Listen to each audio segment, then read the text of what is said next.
Sud Radio Auto, l'occasion rêvée. Avec AD, le réseau 2000 garagistes et carrossiers multimarques. Chaque samedi sur Sud Radio, et nous sommes la seule radio à vous le proposer avec nos partenaires de Mobility TV, nos spécialistes essayent pour vous un véhicule sur le marché de l'occasion. Aujourd'hui, on va vous dire si ça vaut le coup d'acheter d'occasion la Kia Niro. Mais avant ça, le focus sur une actualité de la semaine. On parle d'une jeune pousse française qui est d'ores et déjà un leader européen. Bonjour Léa Chevry. Et bienvenue à vous sur Sud Radio. Vous êtes cofondatrice, l'une des cofondatrices de Check. Check, en un mot, c'est un leader européen de solutions d'imagerie basées sur l'intelligence artificielle. Alors, c'est magnifique à dire. On va essayer de donner une image à tous ceux qui nous écoutent sur Sud Radio. Le métier de Check, c'est quoi ? Alors peut-être de manière plus simple, le métier de Check, c'est d'abord prendre en photo une voiture, analyser cette image et déterminer les dommages présents sur la voiture. Donc c'est très simple par analyse d'image, et le mot bien sûr qui importe, c'est l'intelligence artificielle. Donc c'est l'analyse d'image de la voiture pour en soumettre une analyse d'état des lieux, donc avec des dommages complémentaires, ou bien la valeur de la voiture. Est-ce qu'il y a une éraflure ? Est-ce qu'il y a un ion ? Ça s'adresse du coup à quoi ?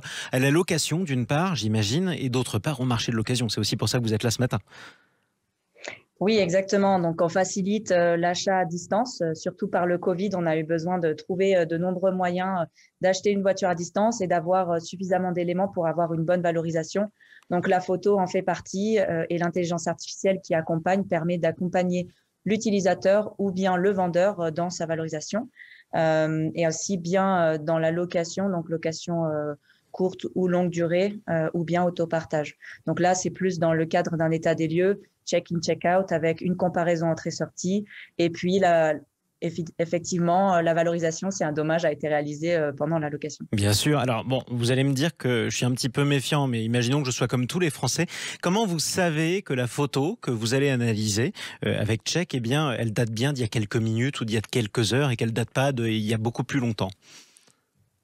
Alors, c'est un processus justement aussi de redatage et donc de validation de la date, l'heure à laquelle la photo a été réalisée. Et puis, il y a également par intelligence artificielle un processus de qualité pour vérifier que l'environnement n'a pas été trafiqué, que la photo n'est pas floue ou qu'un quelconque élément aurait été volontairement ajouté à la photo. Voilà, ajouté, trafiqué ou autre chose, qui veut dire que quand Check vous dit que la voiture n'a aucun problème et aucune rayure, en gros, il n'y a aucun problème et aucune rayure. Je le disais, ce sera ma dernière question. Vous êtes déjà leader européen, jeune pousse française. Quelles sont vos perspectives ? Alors, il y a encore beaucoup à faire sur le recouvrement des dommages, que ce soit en Europe, sur des pays effectivement sur lesquels on va débuter, et puis des perspectives aussi en dehors de l'Europe, surtout notamment l'autopartage qui a le vent en poupe dans certaines régions, et puis également l'homogénéisation des processus dans le cadre de digitalisation. Je pense que le Covid a pu prouver et largement qu'on avait besoin de la tech. Effectivement, bon vent en tout cas à Check, bonne croissance si j'ose dire à la future licorne. En tout cas, merci beaucoup Léa Chevry. À très bientôt. Cofondatrice de Check, et à très bientôt pour parler aussi du marché de l'occasion comme tous les samedis sur Sud Radio. Sud Radio Auto, l'occasion rêvée. Et il est temps justement de voir si la Kia Niro, avec ou sans rayures, vaut le coup sur le marché de l'occasion. On en parle avec nos deux spécialistes. Berislav Kovacevic, bonjour à vous. Bonjour. Consultant Mobility TV, Jean-Christophe Lefebvre est également avec nous. Bonjour à vous. Bonjour. De Flotte Automobile, Kia Niro. Vous commencez, Berislav.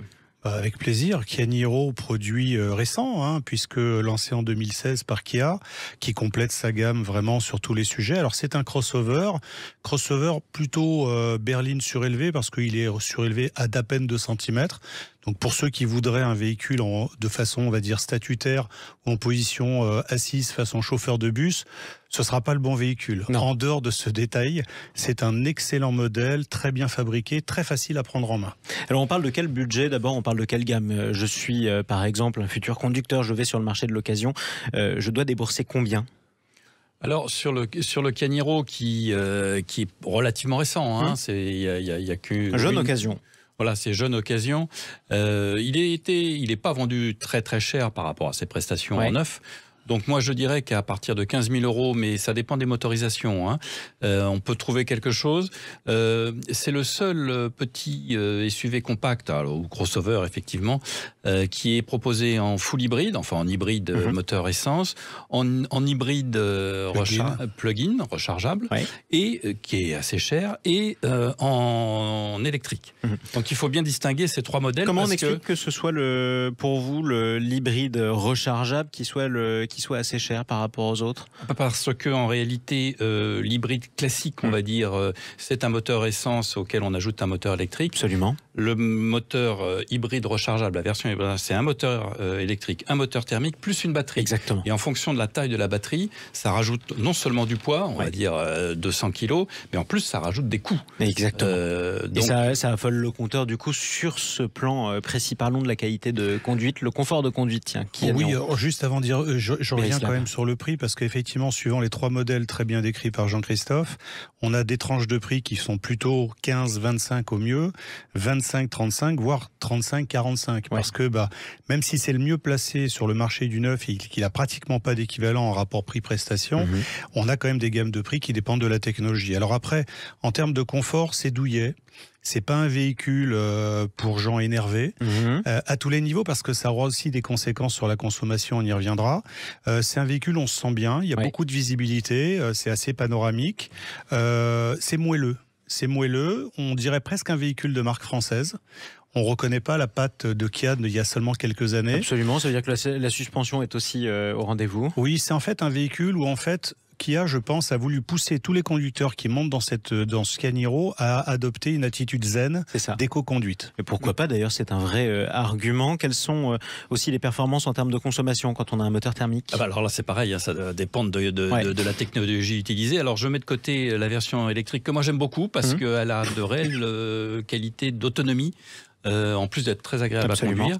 Et elle a pas vraiment beaucoup de concurrentes. Mais ça, il faut vouloir une voiture électrique.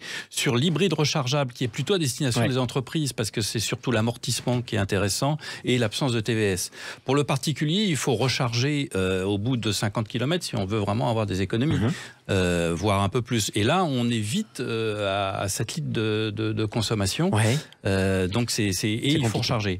En revanche, le full hybride, comme on dit, c'est-à-dire le moteur électrique plus le moteur thermique, il a les mêmes prestations quasiment, puisqu'il est plus léger, et il est à, on va dire, 7 litres si on fait attention. D'accord. Donc ce qui est très raisonnable pour une voiture essence qui est à 163 chevaux, je crois bien. Ce qui est plutôt une bonne statistique. Berislav Kovacevic, ce sera ma dernière question. Je suis un utilisateur ou un futur acheteur de la Kia Niro. Je suis qui ? Quel type de conducteur, quel âge, quel type de métier, quel type d'utilisateur? Alors malheureusement, les constructeurs publient pas forcément gamme par gamme, modèle par modèle, l'âge moyen de leurs clients.